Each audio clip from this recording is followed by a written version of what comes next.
অনেক পড়া জমা হয়ে আছে, আজকে সবগুলো পড়ে শেষ করব। গত 3 দিনের যে কাজগুলো করতে পারিনি আজকে তার সব শেষ করব। তারপর পড়তে বসা বা কাজে লেগে পড়ার পর কিছুক্ষণ যেতে না যেতে ধুর ভাল লাগছে না পড়তে, একটু দেখি তো ফেসবুকে কেউ মেসেজ করলো নাকি। তারপর ফেসবুক ওপেন করে আর বাকিটা ইতিহাস। এভাবে দিনের পর দিন চলে যায়, পড়াশোনা বা কাজ কোনোটিই আর ঠিক মতো হয়ে ওঠে না। অলসতার কারণে যখনই ফলাফল খারাপ হয়ে আসে তখনই দু চোখ দিয়ে জল নেমে আসে, আর মনে হয় আমার দ্বারা কিচ্ছু হবে না। এমন অবস্থায় হতাশা শিকড় বাড়িয়ে তোমাকে চারপাশ থেকে জড়িয়ে ধরে। আর এমন সমস্যার সমাধান করার জন্যই আজকের এই ভিডিওটা তৈরি করা। আজকের সমস্ত তথ্য হাউ উই লার্ন এবং দ্য মিরাকেল মর্নিং বই থেকে তোমাদেরকে দিতে চলেছি। তাহলে চলো শুরু করা যাক। Smart idea 1, set up your self. পড়াশোনা কেন প্রয়োজন বা কাজটা আমাকে কেন করতে হবে? যতক্ষণ পর্যন্ত তুমি এর আসল উদ্দেশ্য হাসিল করতে না পারবে ততক্ষণ পর্যন্ত তোমার মনও সেই কাজে বসবে না। এজন্য দরকার হয় সাদা কাগজের। এটি সাদা কাগজে লিখে রাখো পড়াশোনা কেন প্রয়োজন, এর উপকারিতা কি, এবং এটি না করলে কি কি ভয়ানক ঘটনা ঘটতে পারে তা পয়েন্ট করে করে নোট করে নাও। তারপর বইয়ের ভিতরে কিংবা দেওয়ালে রেখে দাও। আর যখনই পড়তে গিয়ে মন বসতে চাইবে না তখনই সেটা বের করে পড়া শুরু করবে। এতে তোমার মন কন্ট্রোল হবে। দ্য মিরাকেল মর্নিং বই থেকে এটা সংগ্রহ। যে কোনো কাজের বদভ্যাস দূর করার জন্য 30 দিনের একটা রুটিন তৈরি করে নিতে হবে। এই রুটিনে তুমি কোন কোন সময়ে কাজটি নিয়ন্ত্রণে নেবে এবং কিভাবে করবে তার একটি লিস্ট তৈরি করতে হবে। আর এই বিষয়টি ভালোভাবে জানতে ভিডিওটি শেষ পর্যন্ত মন দিয়ে দেখতে থাকো। শুরুতে রুটিনে প্রথম 10 দিন চলবে আনবিটেবল বা অসহ্যকর অবস্থা, যা নিয়ে মনের ভিতরে হবে ভীষণ লড়াই। কিন্তু প্রথম 10 দিন পার করলে ধরে নাও তুমি 50% সফলতা পেয়ে গেছো। তারপরের 10 দিন চলে আনকমফোর্টেবল বা অস্বস্তিকর অবস্থা, তবে এই সময় তোমার কষ্টের পরিমাণ কিছুটা কমে আসবে। অবশেষে এই 20 দিন পর শুরু হয় আনস্টপেবল বা অপ্রতিরোধকর অবস্থা। এই সময় তুমি ধীরে ধীরে ওই কাজটার প্রতি মজা পেতে শুরু করবে, যেমন বই পড়তে মজা লাগতে শুরু করে ও সিগারেট ছেড়ে ভালো লাগতে শুরু করে। কিন্তু অবশ্যই 30 দিন পর্যন্ত এই প্রচেষ্টা তোমাকে চালিয়ে যেতে হবে। তুমি যদি 30 দিন পর্যন্ত তোমার লক্ষ্যে স্থির থাকতে পারো তাহলে তুমি অবশ্যই এই বদভ্যাস দূর করতে সফল হবে। মাত্র 30 দিনের চেষ্টায় যদি জীবন বদলায় তাহলে তুমি কেন এটা করবে না? Smart idea 2, proper place. সঠিক স্থান নির্বাচন করা পড়াশোনা করার জন্য বড় ধরনের ভূমিকা রাখে।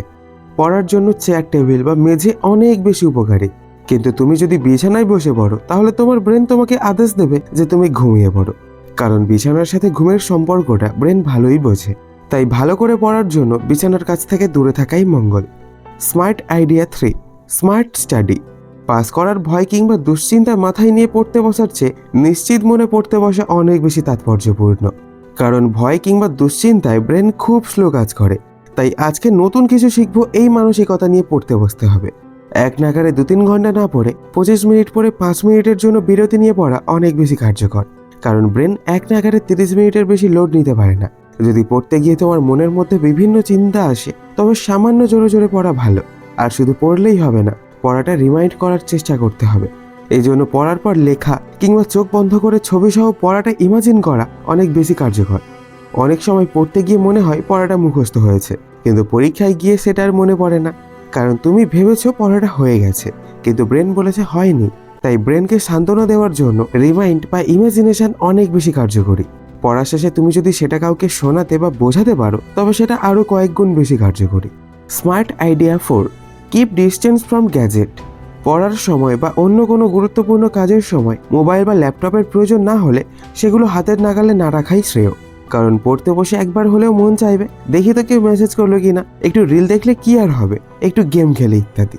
তাই যেটুকু সময় পড়ার জন্য বরাদ্দ রেখেছো সেটুকু সময় মোবাইলটাকে দূরে রেখে পড়তে বসো। Smart idea 5, be confident and avoid stress.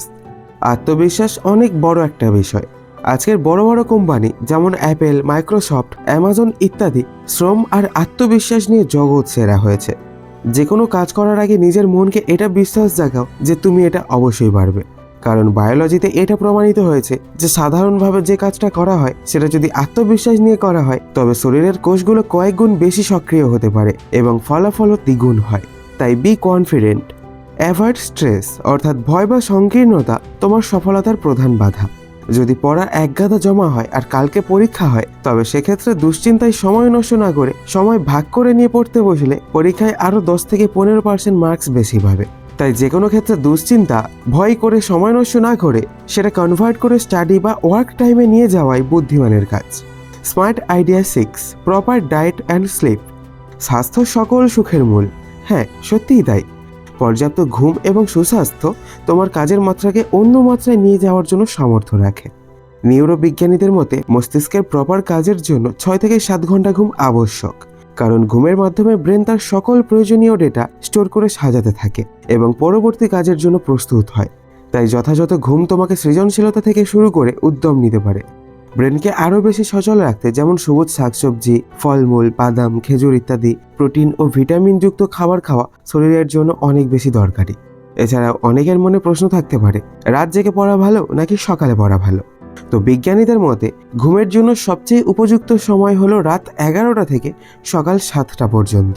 কিন্তু কারো আবার যদি পরিবর্তন হয়ে থাকে তাহলে তার ঘুমের জন্য এই সময়টা ভালো নাও হতে পারে, তবে মেনটেন করার চেষ্টা করা ভালো।